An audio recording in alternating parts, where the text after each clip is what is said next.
तो फॉर्म भरत आहोत। याचं पाठीमागचा उद्देश असा आहे की जो ऑथोराईज जो फॉर्म आपण भरतो, आपली त्याच्यातली कौटुंबिक माहिती असते, आपलं सर्व त्याच्यातली माहिती आपण त्यात देत असतो, जेणेकरून येणाऱ्या काळामध्ये काही समस्या निर्माण झाल्या, काही अडचणी निर्माण झाल्या तर संघटना त्या गोष्टीला विचार करून आपण नियोजन आयोजन करत असते। कारण आपल्या सर्वांमध्ये आपण ती निवड करणार आहोत। सध्या आपण फॉर्म भरण्याची जोरदार सुरू तयारी आहे। मुरबाड, शहापूर, भिवंडी, ठाणा आणि ह्या भागातले सर्वच तालुके आपण कव्हर करणार आहोत।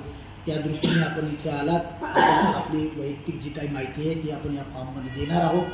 फॉर्मचा डाटा हा आपण वरती राज्याला आपण सुपूर्द करणार आहोत। येणाऱ्या करत आहोत की फार कठीण अवस्थेमध्ये पत्रकार आज आहे, म्हणजे जो न्यायपालिका, कार्यपालिका, विधायिका ह्या तीन चौथा स्तंभ आपण आधारस्तंभ म्हणतो, मात्र तो निराधार आहे।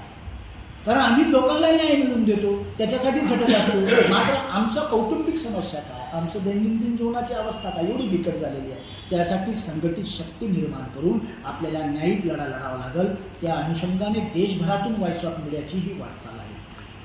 येणाऱ्या काळात नवीन नवीन योजना आहेत, जसं दत्तक पालक योजना आहे, म्हणजे जे कुटुंब असतील, पत्रकार असतील, ज्यांची खरोखर हलाखीची परिस्थिती आहे, खूप बिकट परिस्थिती आहे, त्यांच्या मुलांना दत्तक घेण्याची योजना आपण आखलेली आहे। एक मोठी संस्था आहे, त्या संस्थेकडे आपण अपील केलेलं आहे की आमच्या पत्रकारांच्या पाल्यांची शैक्षणिक समस्या अवघड आहे, तर त्यांनी ते दत्तक घेतली आहे। म्हणजे पहिलीपासून तर पार नोकरीला लागेपर्यंत, तिच्या पायावर उभे राहेपर्यंत ही संस्था दत्तक म्हणून तिचं सगळं नियोजन आयोजन करणाऱ्याची एक योजना आहे।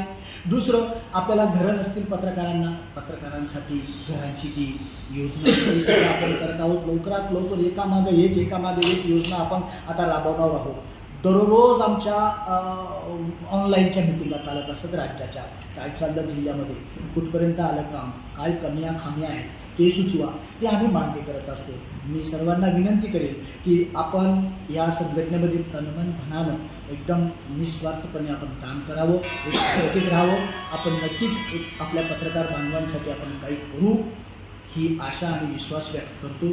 आपण इथं आलात, मी पुन्हा एकदा सर्वांचं धन्यवाद व्यक्त करतो। आपल्याला जर याबद्दल कुणाला काही बोलायचं असेल, नक्कीच आपले मत मांडू शकता।